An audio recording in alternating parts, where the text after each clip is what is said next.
हैं। देखिए क्या दे रखा है इसमें बोल रहे हैं, ध्यान से समझिएगा इस क्वेश्चन को। 2 point charges plus E and plus 4E are fixed at a distance D apart। दो चार्जेस हैं बेटा, एक चार्ज है प्लस 4E का और एक चार्ज है प्लस E का। ठीक है, ये रखे हुए हैं एक दूसरे पे 2D डिस्टेंस पे। कितने डिस्टेंस पे? D डिस्टेंस पे। D डिस्टेंस पे ये रखे हुए चार्जेस हैं। कह रहे हैं where should the third point charge small q be placed on the line joining the two charges so that it may be in equilibrium. तीसरा चार्ज स्मॉल q कहाँ रखें? इन दोनों को ज्वाइन करने वाली लाइन पर, कि वो इक्विलिब्रियम में आ जाए, यानी उस पे स्मॉल q वाले पे नेट फोर्स ज़ीरो हो जाए। बेटा जब इन दोनों की ज्वाइन करती हुई लाइन पे पूछा है तो इन दोनों को ज्वाइन करने वाली लाइन तो ये पूरी लाइन हुई। ऐसा तो बोला नहीं था कि इन दोनों के बीच में कहाँ रखा जाए, ये पूछा था कि इन दोनों चार्जेस को ज्वाइन करने वाली लाइन पे कहाँ रखा जाए। तो यहाँ भी रख सकते हैं, यहाँ भी रख सकते हैं, यहाँ भी रख सकते हैं, लेकिन ये आप कैसे जानेंगे कि कहाँ रखना है? उसके लिए आप समझिए कि यहाँ पे दे रखा है कि ऐसी जगह रखना है कि वो स्मॉल q चार्ज पे नेट फोर्स ज़ीरो हो पाए।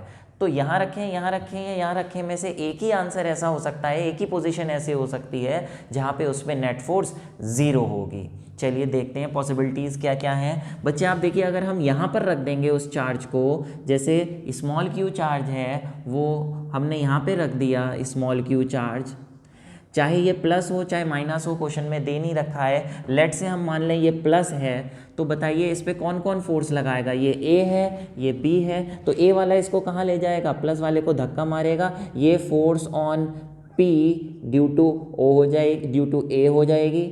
ऐसे ही ये बी वाला प्लस वाला इसे कहाँ धक्का मारेगा? वो भी इधर मारेगा। दोनों फोर्सेस क्योंकि पी पे ए और बी की वजह से रिपल्शन वाली इधर ही डायरेक्शन में होंगी, तो इस पे नेट फोर्स ज़ीरो नहीं हो सकती। नेट फोर्स ज़ीरो तभी होगी जब वो दोनों फोर्सेस अपोजिट डायरेक्शन में लगें। अगर ये माइनस भी होता तो आप देखिए ये दोनों प्लस वाले इसे अपनी तरफ खींचते तब भी नेट फोर्स ज़ीरो नहीं हो पाती। ऐसे ही अगर ये चार्ज इधर रखा होगा, जैसे मान लें ये प्लस है, तो ये दोनों ही चार्जेस इसको धक्का मारेंगे, जिसकी वजह से इस पे नेट फोर्स ज़ीरो नहीं हो सकती। माइनस होगा तो दोनों चार्जेस इसको अट्रैक्ट करेंगे तो भी नेट फोर्स ज़ीरो नहीं हो सकती, यानी सिर्फ इसके पास एक ही पोजीशन है। लेट से कंसिडर करते हैं अगर ये कहीं बीच में रखा हो, तो देखिए अगर ये प्लस है तो ये वाला इसे इधर धक्का मारेगा, ये वाला इसे इधर धक्का मारेगा, तो ये दोनों फोर्सेस अपोजिट डायरेक्शन में आ रही हैं। हाँ, तो रिजल्टेंट ज़ीरो हो सकता है। ऐसे ही अगर ये माइनस भी हुआ तो ये प्लस वाला इसे अपनी तरफ खींचेगा, ये प्लस वाला इसे अपनी तरफ खींचेगा, तो भी फोर्सेस ऑपोजिट डायरेक्शन में लग रही हैं। हाँ, तो भी ये फोर्स कैंसिल होकर ज़ीरो हो सकती हैं। यानी सिर्फ एक ही पॉसिबिलिटी है इन तीनों पोजीशंस में से बीच वाली, जहाँ पे नेट फोर्स ज़ीरो हो सकती है। तो आपको ये पहले से समझना होगा कि अगर दो सेम साइन के चार्जेस रखे हैं तो तीसरा चार्ज कहाँ रखा जाए कि उस पर नेट फोर्स ज़ीरो हो पाए? वो सिर्फ उसकी बीच वाली पोजीशन ही हो सकती है। किन्हीं दूसरे क्वेश्चंस में आएगा कि एक तरफ प्लस है एक तरफ माइनस है, तो तीसरा चार्ज कहाँ रखें, वो एक अलग क्वेश्चन होगा। उसमें ज़रूरी नहीं है कि बीच में ही रख के नेट फोर्स ज़ीरो आए। वो आप कोशिश करिएगा कि जैसे अगर एक प्लस 4e का चार्ज है, एक माइनस e का चार्ज है, तो तीसरा चार्ज प्लस q कहाँ रखें? इधर इधर इधर, कि उसमें नेट फोर्स ज़ीरो हो सके। आप थोड़ा अपना दिमाग लगाइए, कंसिडर करिएगा और अपने दिमाग के दरवाजे खोल के इसको समझिए। फिलहाल हम इस क्वेश्चन पे आ जाते हैं। इस क्वेश्चन में ये है, फिर से बना रहा हूँ, एक प्लस 4e का चार्ज है और एक प्लस e का चार्ज है। इन दोनों के बीच की डिस्टेंस दे रखी है, कितनी दे रखी है? ये दे रखी है d डिस्टेंस, ये हमने बना लिया। नामकरण करना बहुत ज़रूरी है, लेट से a, लेट से b। तीसरा चार्ज कहाँ रखें? हम यहाँ तीसरा चार्ज रख दे रहे हैं, इसका साइन ले रहे हैं लेट से प्लस q। फिलहाल आगे क्वेश्चन में पूछा है in which case the equilibrium is stable and in which case unstable. इसका मतलब हमें दो केसेस कंसिडर करने हैं, एक प्लस q लेके और एक माइनस q लेके, जिसमें हमें बताना है स्टेबल और अनस्टेबल इक्विलिब्रियम किस केस में होगा। उसका क्या मतलब है वो हम आगे देखेंगे। फिलहाल पहले हम प्लस q से कंसिडर कर रहे हैं। ये तीसरा चार्ज जो है ये प्लस है, इसका नाम ले लेते हैं p। चलिए ये कहाँ रखें का मतलब हमने डिस्टेंस निकालनी है। लेट से ये डिस्टेंस हम ले लेते हैं x, तो फिर ये डिस्टेंस कितनी होगी? d माइनस x, ये x हमने निकालना है फिलहाल। चलिए बताइए a इस पे कहाँ फोर्स लगाएगा, प्लस है, प्लस वाला प्लस को धक्का मारेगा तो इधर फोर्स लगेगी, इस फोर्स का नाम हो जाएगा force on p due to a। ऐसी b वाला प्लस e वाला इसको धक्का मारेगा तो ये फोर्स इधर लगेगी, force on p due to b। For this charge to be in equilibrium, F PB should be equal to F PA। दोनों का फॉर्मूला डाल देते हैं, K QP QB upon PB square, K QP QA upon PA square. QP cut गया, KK cut गया, value डालते हैं QB। B पे कौन सा चार्ज रखा है, E, साइन कंसिडर नहीं करना है। A पे कौन सा चार्ज रखा है, +4E, साइन कंसिडर नहीं करना है यहाँ पे।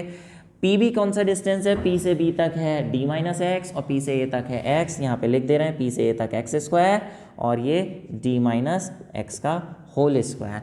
E से E कट गया, इसको cross multiply, x square is equal to 4D minus x का होल स्क्वायर। इस तरीके से आपने दोनों तरफ अंडर रूट ले लिया, ये हो गया 2D minus x, x is equal to 2D minus 2x, यानी x is equal to 2D/3। ये आपका आंसर आ गया कि 2D/3 डिस्टेंस पे अगर रखा जाए तो वो नेट फोर्स उस पर 0 होगी। लेकिन अब अगले पार्ट पे आते हैं, in which case the equilibrium is stable. अब हमें ये देखना है कि अगर हम इसको प्लस क्यू लें और दोबारा माइनस क्यू लें तो किस केस में वो इक्विलिब्रियम स्टेबल होगा, अनस्टेबल।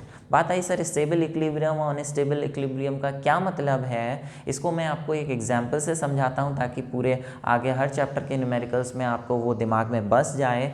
इक्विलिब्रियम और स्टेबल अनस्टेबल इक्विलिब्रियम क्या होता है, साफ सी बात है। इक्विलिब्रियम का मतलब वो होता है कि अगर किसी भी बॉडी पे नेट फोर्स 0 लग रही है और वो जैसा है वैसा ही रहे, वहीं रुका रहे, तो हम उसे कहते हैं इक्विलिब्रियम में है। अब बात आई सर स्टेबल और अनस्टेबल इक्विलिब्रियम क्या होता है। उसके लिए आप एक कंसिडर करिए, जैसे इस तरीके से पहाड़ी हैं, ये दो पहाड़ी बनाई मैंने, एक बॉल यहाँ रखी A और एक बॉल मैंने यहाँ रखी B। अब आप ये देखिए, अगर B बॉल को मैं धक्का मारूंगा तो ये ऊपर जाएगी, लेकिन ऊपर जाके फिर वापस कहाँ आ जाएगी, अगर पहाड़ी बहुत ऊंची है वापस नीचे आ जाएगी, इधर जाएगी लेकिन वापस नीचे आ जाएगी और एट द एंड ये अपनी ओरिजिनल पोजीशन पे आके रुक जाएगी। तो अगर किसी भी पार्टिकल को धक्का मारने से उस पर एक रिस्टोरिंग फोर्स लगे जो उसे वापस लाने की, अपनी मीन पोजीशन पे लाने की कोशिश करे, तब उस बॉडी को हम कहते हैं कि वो स्टेबल इक्विलिब्रियम में है। फिर से ये इनिशियली दोनों बॉडीज रुकी हुई थी, ये भी यहाँ रुकी थी, ये भी यहाँ रुकी थी, यानी ये दोनों इक्विलिब्रियम में हैं। लेकिन अगर हम इसको धक्का मारेंगे तो ये अपनी ओरिजिनल पोजीशन पे वापस आ जाएगी रिस्टोरिंग फोर्स की वजह से। तो ये हो गया आपका इक्विलिब्रियम, कैसा, स्टेबल इक्विलिब्रियम।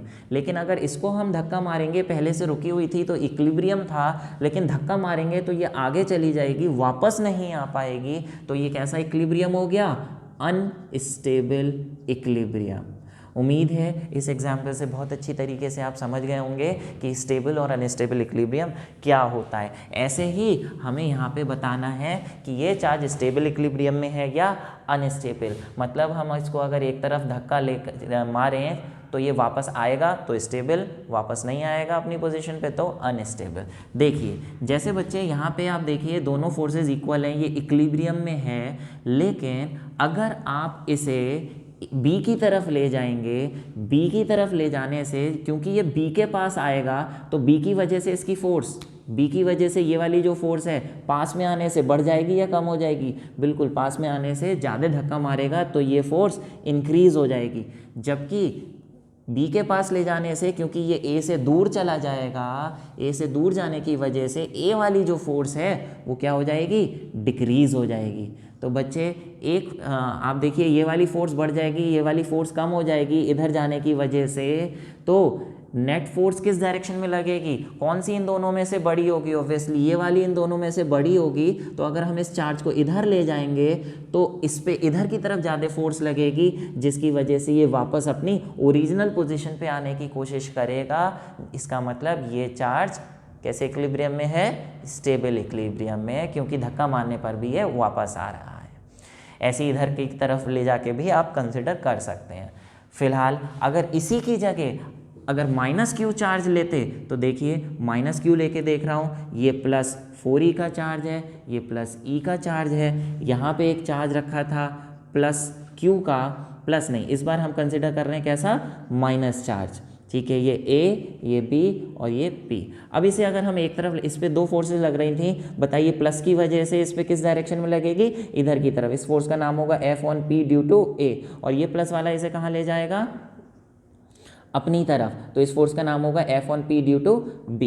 अब आप ये देखिए, अगर इसे आप एक तरफ ले जाएं, लेट से अगर हम इसको डिस्प्लेस करके इधर ले जाएं, ये माइनस यहाँ पर आ जाए, तो आप देखिए इस पे दो फोर्सेस लग रही हैं जो PA PB, उनका क्या होगा, पास में ले जाने पर B की वजह से जो फोर्स है वो क्या होगी, B वाली फोर्स इंक्रीज हो जाएगी क्योंकि ये B के पास आ जाएगा, लेकिन ऐसे ले जाने पर A से दूर चला गया तो A वाली जो फोर्स है वो डिक्रीज हो जाएगी।